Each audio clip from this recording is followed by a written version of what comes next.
और सर मैं आपका ही रुख करूंगा और इस पूरी घटना को लेकर मैं आपसे सवाल ये करना चाहूंगा कि क्या इस हत्या के पीछे माना जाए कि जो पाकिस्तान में आतंकवाद है वो और भी ज्यादा बढ़ता हुआ नजर आ रहा है, क्योंकि अब जो गुट हैं वो आपस में भिड़ते हुए नजर आ रहे हैं। जिस तरीके से हमने पहले देखा मस्जिद पर अटैक हुआ, अब यहाँ पर जो लश्कर तैयबा का कमांडर उस पर अटैक कर दिया गया। बिल्कुल, आप ठीक कहते हैं। देखिए, जिस तरह का पाकिस्तान हम देख रहे हैं पिछले कुछ जी सालों से, और देखिए, जब पाकिस्तान बना, जिन बुनियादों पे पाकिस्तान बना, वो बुनियाद तो वो कोई थी नहीं। कोई इंडस्ट्रियलाइजेशन पाकिस्तान में 77 ईयर से जी नहीं हुई, कोई फैक्ट्री नहीं लगी, कोई मैन्युफैक्चरिंग यूनिट्स नहीं है, सिवाय एक ही फसल के, जिसको हम टेररिज्म बोलते हैं। और वो फसल इतनी लगी, ऐसी लगी कि उसको अब काटना जो है, वहां के लोग जो है, जो प्रोमिनेंट सिविल सोसाइटी के लोग हैं, वो खुद मानते हैं और वो जी लिखते हैं अपने जी नेशनल पेपर्स में कि ये जो फसल है, अब ये हमें ही तबाह कर रही है, हमें ही बर्बाद कर रही है। और दूसरा जो है, मूड ऑफ द पीपल जो है, आप पीओके में देखें, मूड ऑफ द पीपल जो है बिल्कुल चेंज है। वो एक इकोनॉमिकल पॉलिटिकल रिसेशन से तो जूझ ही रहा है मुल्क, लेकिन जी उसके अलावा ह्यूमन राइट वायोलेशंस को लेके लोग इतने परेशान हैं, इतने दुखी हैं कि हम रोज आपके माध्यम से या बाकी चैनल्स के माध्यम से देखते रहते हैं। वो तो कहते हैं कि आप बॉर्डर्स को इरेलीवेंट जी करो, हम इंडिया के साथ जुड़ना चाहते हैं। ऐसी आवाजें जो है बड़ी जोर से वहां लगाई जाती है। और अलगाववाद का भी एक, देखिए, एक टेररिज्म का भी एक लिमिट है, एक हद है। जब जी आपके अपने लोग आपकी गनों से मरने लगेंगे, आपके अपने बच्चे ही शहीद होने लगेंगे, मारे जाएंगे। स्कूलों में 100 कुछ बच्चे मार दिए, परसों ट्रेन पे आपने देखा जिस तरह से हाईजैक किया गया। तो किस तरह की इस्लामिक स्टेट है कि जिसका तस्वर कायदे आजम जिन्ना ने किया था कि इस्लामिक स्टेट होगी, वहां जो रख रखाव होगा वो रिलीजियस टाइप से होगा। और ये रिलीजन जो है, एक पूरा, इसको आप देखिए, रिलीजन के नाम पे मुल्क को तबाह और बर्बादी की तरफ पाकिस्तान को जी आप ले गए, और पूरी दुनिया में आज एक्सपोज्ड है। और ये जो हलाकत है, मैं समझता हूँ वहां के लोगों को भी ने भी दुआ की होगी कि ऐसे जो हार्डकोर जी क्रिमिनल्स, टेररिस्ट हैं, ये मारे जाने चाहिए। और बिल्कुल मुझे लगता है रमजान का महीना है, और वो जो लोग अमन पसंद हैं, मैं नहीं कहता हूं, वहां भी अमन पसंद लोग हैं जो अमन से अपनी जिंदगी चलाना चाहते हैं, अपनी जनरेशंस को आगे खुशहाली में देखना चाहते हैं। तो उनकी दुआएं जो हैं आज कहीं ना कहीं कबूल हुई हैं। इस रमजान के महीने में ऐसा हार्डकोर जो टेररिस्ट है वो मारा गया है। और हाफिज सईद बिल्कुल भी, अब वो उतनी रेलिवेंस नहीं रखता है, बिल्कुल बिल्कुल पकड़ सोहेल नहीं साहब, रखता है। जाहिर तौर पर एक बड़ा आतंकी जो है वो मारा गया है। हमारे साथ पाकिस्तानी पत्रकार मियां आसिफ अली जी भी जुड़े हैं। मियां आसिफ अली जी, बहुत स्वागत है आपका।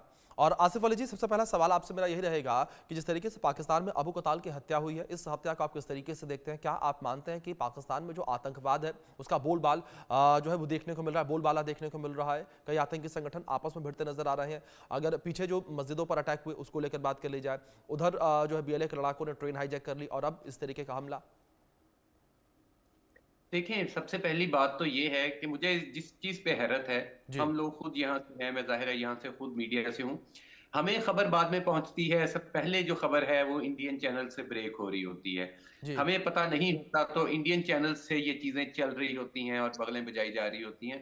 मुझे अभी तक ये समझ नहीं आ रही कि आया कि या तो दहशतगर्दों के साथ वहाँ के जो रिपोर्टर्स हैं वो राब्ते में होते हैं, उनका उनके साथ ताल्लुक होता है, वो फौरी तौर पे उन्हें रिपोर्ट करते हैं कि भाई ये काम यहाँ पे हो गया, आप अनाउंस कर दो। 2 हफ्तों से हम देख रहे हैं जितने भी यहाँ पे मिलिटेंसी के वाकयात हुए हैं, फौरी तौर पे जो इंडिया की तरफ से, भारत की तरफ से जो है इसको रिपोर्ट किया गया है। जी या दूसरी बात ये है कि पता नहीं वो हमारे जो भारतीय रिपोर्टर्स हैं वो इतने स्ट्रांग हैं कि वो उनके साथ मोटरसाइकिलों पे बैठे होते हैं जब वो कोई ऐसी कार्रवाई करते हैं दहशतगर्द। तो बहरहाल मैं वैसे दुआ करूंगा कि इतने जो है मुस्तकिल मिजाज और अपने देश से रखने वाले ताल्लुक और अपने मुल्क की खातिर लड़ने वाले हमारे रिपोर्टर्स भी हो जाएं और इतने स्ट्रांग हो जाएं कि उन्हें भी हमसाया मुल्क में होने वाली हर कार्रवाई की हमसाया मुल्क से पहले ही खबर हो जाए। तो ये तो एक बात। दूसरा ये है कि जो ये मामलात हैं इस तरह के, अगर ये अबू कताल वाला मामला है या दूसरे हैं, तो वजह ये नहीं है कि ये क्यों, कौन लोग हैं, क्या कर रहे हैं। मैं ये कहना चाहूंगा कि असल मसला ये है कि इस तरह के जो एक्टर्स हैं ये पैदा होते रहेंगे उस वक्त तक जब तक कश्मीर का मसला सॉल्व नहीं होता, जब तक कश्मीरियों को उनकी मुताबिक उनको हक राय दही नहीं दिया जाता, उनको अपनी मर्जी पर से आसिफ जी फैसला एक मिनट, करने का आसिफ मौका जी नहीं माफ दे कीजिएगा मैं दिया रोक रहा हूं जाता। आपको। आसिफ जी एक मिनट, क्या कहीं भी ये कहा जाएगा या कहीं भी इस बात का जिक्र होगा कि जिस तरीके से आपने जिक्र किया कि कश्मीर का मुद्दा जब तक हल नहीं हो जाता इस तरीके की गतिविधियां जारी रहेंगी? क्या कोई भी किताब, क्या कोई भी ज्ञानी आदमी इस बात की इजाजत देता है कि अगर आपको आपका हक नहीं मिलता तो आप आतंकवाद करें? मैंने आतंकवाद की बात नहीं की, नहीं मिलिटेंसी तो की ये बात नहीं आतंकवादी ही तो थे। मैंने आसिफ ये जी, कहा है आसिफ कि जी, इस तरह के आतंकवादी मोस्ट वांटेड हैं ये, बेहते रहे। मोस्ट वांटेड हैं ये, तो आतंकी ही तो कहलाएंगे ये आसिफ जी। देखें, दो चीजें हैं। जी एक मामला है कश्मीर का, जी एक मामला है बाकी भारत का। जी अगर बाकी भारत के अंदर कोई इस तरह की कार्रवाई होती है तो यकीनन वो दहशतगर्दी है, वो मिलिटेंसी है, उसको जी हमें कंडम करना चाहिए। जी हम करते हैं। कश्मीर के इशू को लेके जब कोई भी इस तरह की कार्रवाई होती है, लोग उठते हैं तो उसको वो एक लॉजिक साथ लेके आते हैं। जी तो मैं हमेशा ये कहा करता हूं कि इस मामले को जब तक इस तरह के छोटे छोटे, अब देखें, अब पहले हाफिज सईद की रात चल गई न्यूज, मैं फौरी तौर पे उस पे हुआ हूँ, मैंने कहा अच्छा हाफिज सईद वाला मामला हो गया।